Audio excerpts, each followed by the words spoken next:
तो कई लोग सोचते हैं कि भाई आपको पेमेंट भी करना पड़ेगा, यानी आप लोग ने 140 का वेजेस यहाँ पे दिखा रखा है और 220 रुपए का इलेक्ट्रिसिटी चार्जेस दिखा रखा है, तो क्या इसकी पेमेंट एंट्री आपको अलग से पास करनी पड़ेगी? नमस्कार दोस्तों, गाइड ऑफ मैथ में आप लोगों का बहुत बहुत स्वागत है। दोस्तों आज की वीडियो बहुत ही अलग होने वाली है, क्योंकि आज जो मैं कॉन्सेप्ट बताने वाला हूँ वो है मैन्युफैक्चरिंग से रिलेटेड। जी हाँ दोस्तों, आप लोग मेरी स्क्रीन पर देख रहे हैं यहाँ पर प्रॉफिट एंड लॉस अकाउंट। इसके अंदर मैं कुछ बातें बताऊंगा मैन्युफैक्चरिंग से रिलेटेड। एक छोटा सा पॉइंट है जो आपको जानना बहुत जरूरी है। कई लोग ये सवाल पूछ लेते हैं मैन्युफैक्चरिंग में कि भाई ऐसा क्यों हो रहा है। चलिए मैं पहले वो सवाल बताता हूँ, फिर बात करते हैं इस कॉन्सेप्ट का सॉल्यूशन।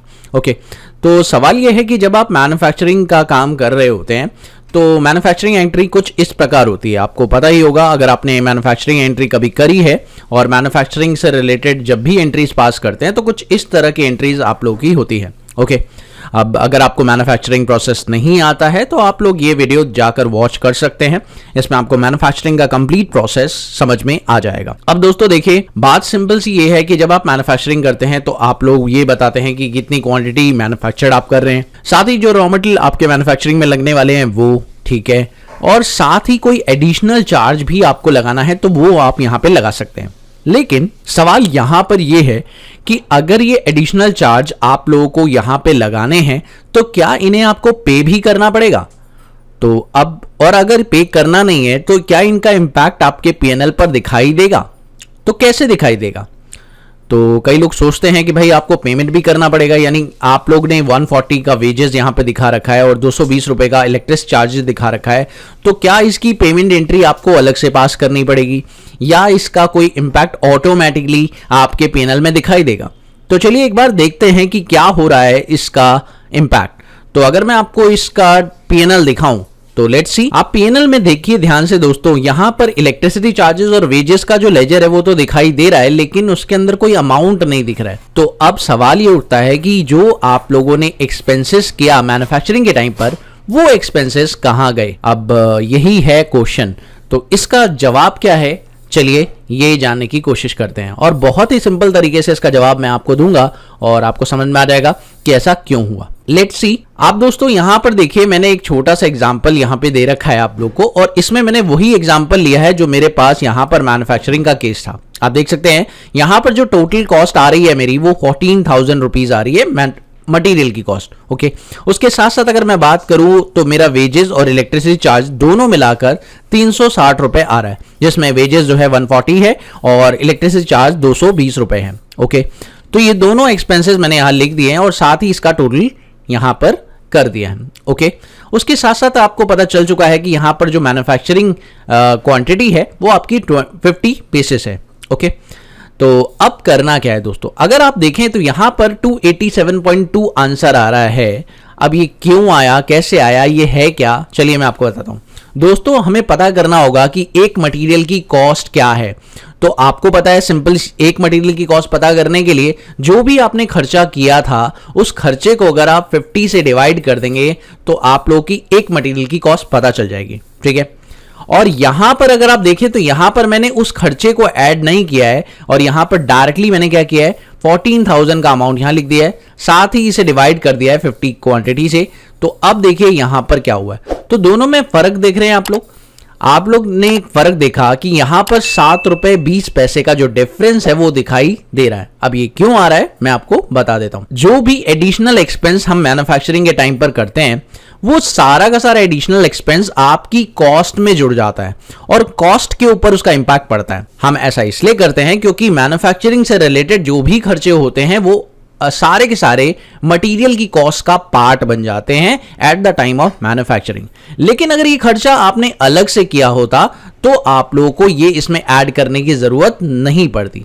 इसलिए आप लोगों ने क्या किया है, यहां पर 14,000 के अंदर ये दोनों अमाउंट ऐड कर दिए हैं और फिर उसके बाद आप लोगों ने ये कैलकुलेशन किया है ताकि आपकी कॉस्ट बढ़ जाए। और अभी आप देख सकते हैं यहां पर आपका कॉस्ट 287.2 आ रहा है और नीचे वाले केस में आपका कॉस्ट 280 आ रहा है, यानी 7 रुपए 20 पैसे जो आपका एडिशनल कॉस्ट हुआ है per unit expense. Per unit expense. कौन सा पर यूनिट एक्सपेंस? इन दोनों से रिलेटेड। अगर आप इन दोनों से रिलेटेड पर यूनिट एक्सपेंस जानना चाहते हैं तो कैसे निकलेगा? अगर मैं यहां पर टोटल कर दूं इन दोनों का, देखिए दोस्तों यहां पर इसको प्लस इसको किया मैंने, तो देखिए मेरा जो अमाउंट आ रहा है वो 360 आ रहा है। अब मुझे करना क्या है? मुझे सिंपल ये करना है, इसको डिवाइड करना है किसके साथ? मेरी 50 यूनिट के साथ। तो आप देखिए 7.2 यूनिट आप लोगों का कॉस्ट आ रहा है यहां पर, ठीक है। तो ये क्या है 7.2? ये आपके एडिशनल कॉस्ट है related to wages and electricity charges, यानी इसका भी पर यूनिट कॉस्ट आप लोगों को कितना पड़ रहा है? 7 रुपए 2 पैसे। यानी एक लेबर को अगर आपको पेमेंट करनी है अपने, और इलेक्ट्रिसिटी चार्जेस की आपको पेमेंट करनी है, तो हर मटेरियल को प्रोड्यूस करने में आपकी 7.2 रुपए की एडिशनल कॉस्ट आ रही है। लेकिन दोस्तों अगर मान लीजिए कोई ऐसा एक्सपेंस है जो कि रिलेट ही नहीं करता, मैन्युफैक्चरिंग में उसका कोई भी रिलेशन नहीं है, जैसे एक एग्जांपल लेता हूं मैं यहां पर, मान लीजिए मेरा रेंट है, ओके। अब रेंट का कोई भी रिलेशन नहीं होता मटेरियल की कॉस्ट से। मान लीजिए रेंट आपका 50,000 रुपए जा रहा है, तो अब क्या करेंगे? क्या इसको भी हम इसकी कॉस्ट में ऐड कर देंगे? ऐसा हम नहीं कर सकते, क्योंकि अगर हमने ऐसा किया तो हमारे पर मटेरियल की कॉस्ट बहुत ज्यादा हो जाएगी। चलिए मैं आपको दिखाता हूं। मान लीजिए कि अगर मैं इस टोटल अमाउंट में ऐड करके इस रेंट को भी जोड़ दूं, जो कि बहुत ज्यादा अमाउंट है, तो आप देखिए मेरे जो कॉस्ट है वो 64,000 रुपए आ चुकी है। और अगर मैं एक यूनिट की कॉस्ट पता लगाऊंगा अपने एक मटेरियल की, तो आप देख सकते हैं यहां पर मेरे एक मटेरियल की कॉस्ट का जो रेट आएगा वो 1200 रुपए आ जाएगा। दोस्तों काफी ज्यादा है ना? तो आप समझ पा रहे हैं, अगर आप लोगों को ऐसे खर्चे दिखाई दे रहे हैं जो कि इररिलेवेंट है, आप देख सकते हैं 50,000 का जो खर्चा है वो आप लोग कॉस्ट पर नहीं डाल सकते, यानी मटेरियल की कॉस्ट पर उसका बर्डन नहीं डाल सकते। यानी कहने का मतलब यह है आपको वो खर्चों का बर्डन अपने मटेरियल की कॉस्ट पर डालना है जो बहुत कम अमाउंट के हैं और बहुत लिटिल बिट अमाउंट है, जिनका इंपैक्ट अगर आपके मटेरियल पर पड़ भी जाए तो ज्यादा डिफरेंस ना आए, और जिसकी वजह से अगर आप पर यूनिट मटेरियल कॉस्ट निकालेंगे तो वो भी बहुत ज्यादा हो जाएगी। फिर आपका मटेरियल ना बेचने लायक होगा, ना कोई खरीदेगा, सीधी सी बात है। और यहां पर पॉइंट यही है।